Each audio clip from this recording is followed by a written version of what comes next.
Hello friends, आप सभी का इस चैनल पर स्वागत है। आज के वीडियो में हम प्रश्नावली 5.1 के प्रश्न नंबर 4 को सॉल्व करेंगे। इस प्रश्न में कुल 15 प्रश्न हैं, जिनमें से हम इस वीडियो में 5 प्रश्न को सॉल्व करेंगे। अगर आपको ये वीडियो अच्छी लगे तो इस वीडियो को लाइक कीजिएगा, चैनल पर नए हैं तो सब्सक्राइब कीजिएगा और अपने दोस्तों के पास शेयर कीजिएगा। तो चलिए बिना टाइम को वेस्ट के वीडियो को स्टार्ट करते हैं। हमारा प्रश्न है, निम्नलिखित में से कौन कौन एपी है? यदि कोई एपी है तो इसका सार्वअंतर ज्ञात कीजिए और इनके 3 पद और लिखिए। कह रहा है कि जांच करना है इसे, ये एपी में है या नहीं। यदि ये एपी में है तो इसका 3 पद और लिखना है और इसका सार्वअंतर भी निकालना है। तो हमारा प्रश्न नंबर 1 है 2, 4, 8, 16। तो इसको सॉल्व करने के लिए, जांच करने के लिए हम यहाँ पर D1 निकालेंगे, D2 निकालेंगे, D3 निकालेंगे। तो इस प्रकार से देखिए, D1 बराबर होता है A2 माइनस A1। यहाँ पर A2 है 4 और A1 है 2, तो 4 में से 2 घटेगा 2। यहाँ पर D1 आ गया 2। इस प्रकार D2 निकालेंगे तो D2 होता है A3 माइनस A2। तो यहाँ पर A3 है 8 और A2 है 4, 8 में से 4 घटेगा तो हो जाएगा 4। इसी प्रकार हम D3 निकालेंगे तो D3 निकालने के लिए A4 माइनस A3 करेंगे। तो यहाँ पर हमारे पास A4 है 16 और A3 है 8, तो हो जाएगा 8। तो यहाँ पर देख सकते हैं कि D1, D2 और D3 अलग अलग आ रहा है। इसका मतलब चूँकि D1 not equal to D2 not equal to D3, इसका मतलब ये तीनों में कोई भी बराबर नहीं है। इसका मतलब ये एपी में नहीं है। तो लिखेंगे अतः ये सूची एपी में नहीं है। ये सूची एपी में नहीं है। अब यदि ये एपी में नहीं है तो इसका हम 3 पद और लिख ही नहीं पाएंगे और इसके बाद इसका सार्वअंतर भी हम नहीं निकाल सकते। तो चलिए अगला प्रश्न देखते हैं। हमारा अगला प्रश्न है 2, 5/2, 3, 7/2। तो इसे हम जांच करने के लिए इसमें भी हम D1 निकालेंगे। तो D1 हो जाएगा A2 माइनस A1। तो यहाँ पर A2 है 5/2 माइनस A1 है 2, तो घटाएंगे तो हो जाएगा 5 माइनस 4/2 बराबर 1/2। तो यहाँ पर हमारा D1 आ गया 1/2। इसी प्रकार D2 निकालेंगे तो A3 माइनस A2। यहाँ पर A3 है 3 और A2 है 5/2, तो घटाएंगे तो हो जाएगा 6 माइनस 5/2, 1/2 हमारा D2 हो गया। इसी प्रकार हम D3 निकालेंगे तो हो जाएगा A4 माइनस A3। यहाँ पर A4 है 7/2 माइनस A3 है 3, तो घटाएंगे 7 माइनस 6/2, 1/2। तो यहाँ पर आप देख सकते हैं D1, D2, D3 सेम आ रहा है। इसका मतलब लिख सकते हैं, चूँकि D1 is equal to D2 is equal to D3। तो यहाँ पर हमारा सभी का सार्वअंतर सेम आ रहा है। इसका मतलब यह सूची, अतः यह सूची एपी में है। एपी में है। आप इसको इसके बाद लिख सकते हैं। अब यहाँ पर हम देखेंगे तो ये सूची एपी में है। तो कह रहा है यदि ये सूची एपी में है तो इसका हमें सार्वअंतर निकालना है और यहाँ पर हमें इसका 3 पद और लिखना है। तो यहाँ पर हमारा सार्वअंतर हो जाएगा यही 1/2 जो है, यही हमारा फाइनल सार्वअंतर हो जाएगा। तो लिख सकते हैं सार्वअंतर D बराबर 1/2। हमारा सार्वअंतर निकल गया। अब हमें निकालना है इसके आगे के 3 पद। तो चलिए अगले पेज पर देखते हैं। यहाँ पर हमने एपी को लिख लिया है।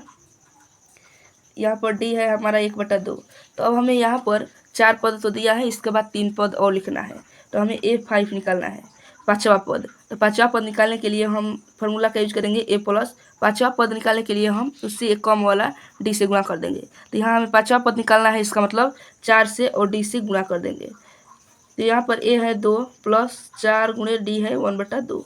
तो 2 से 4 कट जाएगा 2 बार में, तो हो जाएगा 2 प्लस 2 बराबर 4। ये हमारा A5 मतलब 5वां पद हो गया। इसी प्रकार हम A6 निकालेंगे। तो यहाँ पर A प्लस 5D फॉर्मूला लगाएंगे। तो A का मान है 2 प्लस 5 गुणे D का मान है 1/2। तो गुणा करेंगे तो 2 प्लस 5/2 हो जाएगा ये। अब इसके बाद लघुत्तम निकाल के जोड़ बना देंगे। तो 4 प्लस 5/2 बराबर 9/2। हमारा ये A6 हो गया।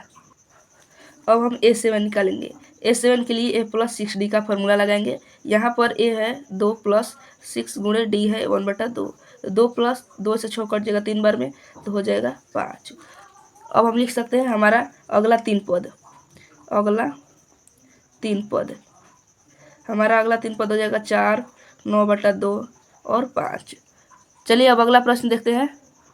हमारा अगला प्रश्न है -1.2, -3.2, -5.2, -7.2। तो यहाँ पर इसे हमें चेक करना है। तो चेक करने के लिए हमें पहले D1 निकालेंगे। तो D1 हो जाएगा A2 माइनस A1। तो यहाँ पर A2 है -3.2 माइनस ये फॉर्मूला का, फिर A1 है -1.2। तो यहाँ पर माइनस और माइनस गुणा होगा तो प्लस हो जाएगा, तो -3.2 + 1.2। अब यहाँ पर प्लस माइनस है, इसका मतलब देखेंगे कौन बड़ा है। तो यहाँ पर इसे सॉल्व करने के बाद हमारा आंसर हो जाएगा -2। अगर आपको इसमें कहीं भी दिक्कत आ रहा होगा तो आप एक भी कमेंट कीजिएगा, तो हम उसके लिए एक न्यू वीडियो बना देंगे। अगर उस कमेंट को रिप्लाई देकर हम समझा सकेंगे तो वैसे भी कर देंगे, या फिर हम नया वीडियो बना देंगे। अब इसी प्रकार हम D2 निकालेंगे, तो D2 हो जाएगा A3 - A2। यहाँ पर A3 है -5.2 माइनस, और ये माइनस इसका है, और A2 है -3.2। तो उसी प्रकार माइनस और माइनस प्लस हो जाएगा 3.2। इसे भी सॉल्व करने के बाद हमारा आंसर -2 हो जाएगा। इसी प्रकार हम D3 निकालेंगे, तो D3 हो जाएगा A4 - A3। यहाँ पर A4 है -7.2 माइनस A3 है -5.2।